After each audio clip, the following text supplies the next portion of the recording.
తెలంగాణలో ఆయుష్ వైద్య విద్యార్థులు హౌస్ సర్జన్లు మరియు పీజీ డాక్టర్ల తమ సమస్యలపై పోరాటం ఉధృతం చేశారు. అలోపతి డాక్టర్లతో సమానంగా తమకు కూడా శిక్షణ ఇవ్వాలని డిమాండ్ చేస్తూ గత 21 రోజులుగా నిరసనలు తెలుపుకుంటున్నారు. ప్రభుత్వం నుంచి కేవలం హామీలే వస్తున్నాయని, ఓజీ రావడం లేదని వారు ఆగ్రహం వ్యక్తం చేస్తున్నారు.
మాకు ఆన్ పార్ అలోపతి 10 సంవత్సరాలుగా ఏదైతే మాకు న్యాయం జరగడం లేదు.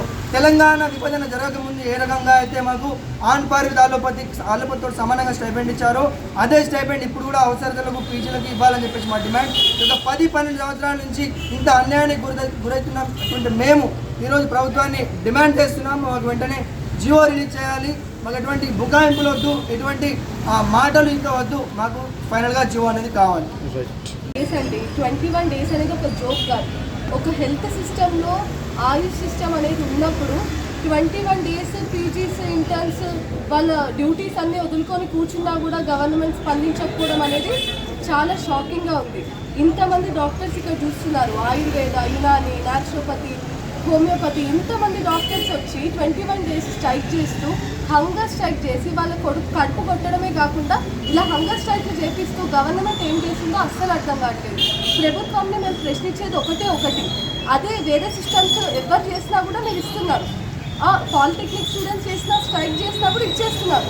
కానీ ఆయుష్ డాక్టర్స్ మీద మీరు ఎందుకు ఇంత బ్లైండ్ అయి పెట్టారనేది చాలా క్వశ్చన్ఫుల్ అండి. మీరు ఇలా చేయకూడదు. ఇది చాలా డౌట్ఫుల్ థింగ్. ఎందుకంటే ఆయుష్ వాళ్ళది కూడా చాలా కాంట్రిబ్యూషన్ ఉంది సొసైటీకి. క్రానిక్ డిసీజెస్ అన్నిటికీ HIV అనే రీసెర్చ్ అని ఇంత ఉన్న తర్వాత కూడా ఆయుష్కి మీరు ఇంత బ్లైండ్గా డౌట్ఫుల్గా ఇట్లా పెట్టడం మాత్రం కరెక్ట్ కాదు. మా ఏదైతే ఉన్నాయో రైట్స్ అనే డిమాండ్స్ అనేది అవి న్యాయంగానే ఉన్నాయి. అవన్నీ మీరు తొందరగా తీర్చాలని మేము కోరుకుంటున్నాము.